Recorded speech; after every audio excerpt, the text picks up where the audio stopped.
When I graduated high school, I hated reading. I think over my entire high school career, I maybe read about 3 books, give or take, and 2 of them were for school. But one of them was a book called Lord of the Flies, which, if you've ever read it, it's like a sixth grade book. But my girlfriend at the time was reading it, and I wanted to have something to talk to her about. So I was like, I'll read it. I can do that. And as somebody who had never really read consistently up until that point, I thought it would take me forever. But I doubled down and I really wanted to read this book. So in 2 days, I ended up reading the entire thing. I was genuinely impressed by myself, and I wanted to figure out if I could do this more consistently, because I genuinely did enjoy reading the book, and I also genuinely liked being able to talk about books and read that fast. And I didn't really sacrifice too much in my life. I didn't, wake up at 4 a.m. to gain some like extra time advantage over people. And I didn't really change that much. I didn't miss time with family or friends, and I didn't give up working on my job and my career, and I didn't give many things up. But I ended up reading an entire book in 2 days, which, to some people is not that impressive. But when you think about the average American reads about half a book a year, that's pretty impressive. So I wanted to see if I could do this more consistently. So how did I read 100 pages in a day? It's quite simple, really. I deleted Instagram. Now, that might be a stupid answer, but I deleted Instagram, and it ended up giving me a lot of extra time. I wasn't really missing much, because I don't post on Instagram that much. I mean, I aimlessly scroll, but don't we all? You know what I mean? But I was aimlessly scrolling, and when I deleted Instagram, I had all this newfound free time and all this time where I wasn't wasting it sitting at a stoplight scrolling on my phone, or sitting in a coffee shop just chilling on Twitter or Instagram. It gave me a lot of extra time, and so that allowed me. You'd be shocked how much time you actually spend on specific apps. If you have an iPhone, I know you can check this. I think on Android you can too now. But you can go in and you can see how much time you're actually spending on a screen. The average person of my age spends about 7 hours on their phone. Imagine what you could do with 7 hours. That you could have such a better life if you use that time a little more productively. Now, for you might not want to delete Instagram, and that's totally okay. So what's a way you could achieve this? Well, one is you could set your phone down in another room and go to a separate room and read. I know I sound like my mother when I say that, but it's actually somewhat decent advice. Another one that I personally like to do is you can go to a coffee shop with somebody, and you trade phones, and you say, hey, after an hour, we'll give each other's phones back. That totally works. You don't have to read, but you do have to sit there, and you can't be on your phone, and you already have that commitment of somebody that you know is there knowing you're supposed to be reading, so you can't really stand up and just walk out. Now, that might sound crazy to you, but okay, virtually all successful people in the world, at least at a very, very high level, read. I mean, Amazon, that like $2 trillion company?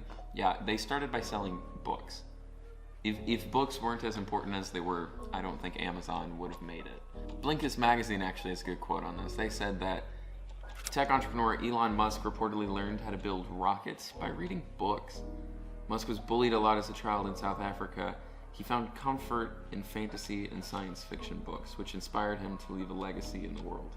Bill Gates, the richest man in the world and a lifelong bookworm, reads about 50 books a year, but strictly non-fiction ones. Although he gets to visit a lot of places and meet interesting people, he would still rather read books to acquire new knowledge. Similarly, Mark Zuckerberg invited the whole world to join him on his quest to read a book every 2 weeks in 2015. Now, that quote might be a little outdated because Bill Gates is no longer the richest man in the world, but it does go to show you that those successful people, they read. And if you want to get to their level, or you want to get to just a higher level in life, reading's probably the way you need to do it. Now, this might be new to a lot of you, and it was to me. So here's a suggestion I would make. Don't aim for 100 pages. I know my story's a little bit odd because I did hit that 100 mark very quickly, and I've been able to consistently keep it up. But every now and then, I'll have a day where I only read 80 or 50, and that's okay. The way I try to tell myself is I'll go reading one more day. I'll read one more day. And you can read, even if some days you get extra busy and you can't read as much, make it up the next day. Or don't. Call it even and just continue. Start over. Today's a new day.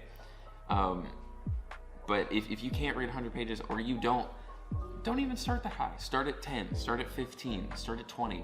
Say one chapter of any book, and then some days you'll have a 15-page chapter, some days you'll have a 50-page chapter. It depends on what book you're reading.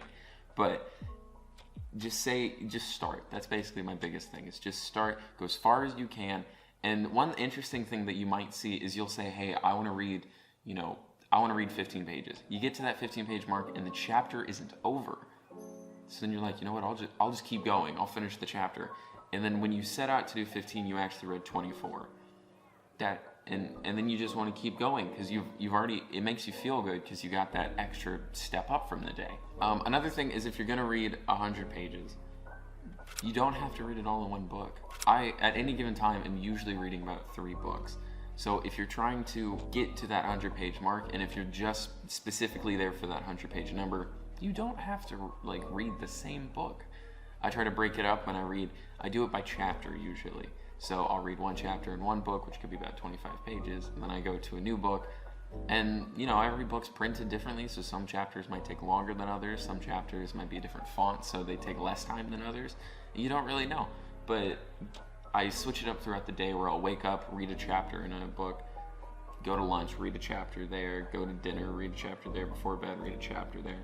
And you break it up where you're not having to sacrifice 2 hours in one sitting and miss all these other opportunities, but you still get to read that much extra in a day, and over time it compounds, and it's very great for you. Another thing is, read books that you genuinely enjoy. I personally like books on money, finance, theology, religion, entrepreneurship, business management, content creation, and being creative. Those are books that I tend to enjoy reading, so I don't read many other things. I will say from time to time I do switch it up, and I'll read like Ernest Hemingway or Ray Bradbury. Those are some interesting books, and every now and then I'll pick up a true crime. But for the most part, I do just stick to books that I know will improve my life. Now with you, maybe you don't really want to read that many books, and I get that. But still, reading anything will benefit your life, and I wholeheartedly believe that. If you just like reading stories and Percy Jackson, Harry Potter, things like that, they'll still improve you mentally, your skills, your cultural references is always fun. And it'll just keep that passion alive within you, which will make you more creative. Another thing is, don't be afraid to put a book down. This is one thing that I've kind of struggled with myself, is if you pick up a book and you read, I would say give it about 4 chapters, depending on how long the book is. Give it about 20% of how long the book is, give or take, 20 to 30%. And when you read that much, and if you find yourself just hating picking up that book, don't burn yourself out trying to get to that 100 pages with a book you don't like. That was one thing, and that's one thing in the reading community I kind of hate, is the fact that we say that if you start a book, you have to finish it. You have to finish the book. It's okay to still read half a book and then put it down. I do that all the time. But I've had to work on that over the years. And you can still go back and finish it. If you read half a book and then somebody mentions it 2 years later and you're like, I read that, but I want to know how it ends, you go back and you finish it. And that's totally okay. I personally love writing in my books. I personally love writing in my books. So maybe you enjoy that. And so write some cliff notes in the margins and then refer back to them later. I hope this video does help you guys. I want to make a whole series about this. I have about 10 to 15 video ideas that will be posted here on my side little personal channel where I just do creative things. If you guys did enjoy it, don't forget to drop a like and a comment down below. Follow me on Twitch. That's where I mostly work and do a lot of my gaming things. So if you guys do want to check out the Twitch down below. And yeah, if you guys have any other video ideas or any questions, don't forget to ask them in the comments. And also let me know what books you guys are reading. Right now I'm reading 12 Rules for Life by Dr. Jordan Peterson. I read it once before and I'm rereading it again because I'm trying to finish all of his books.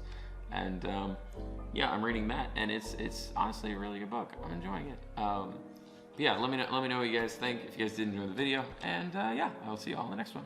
Adios.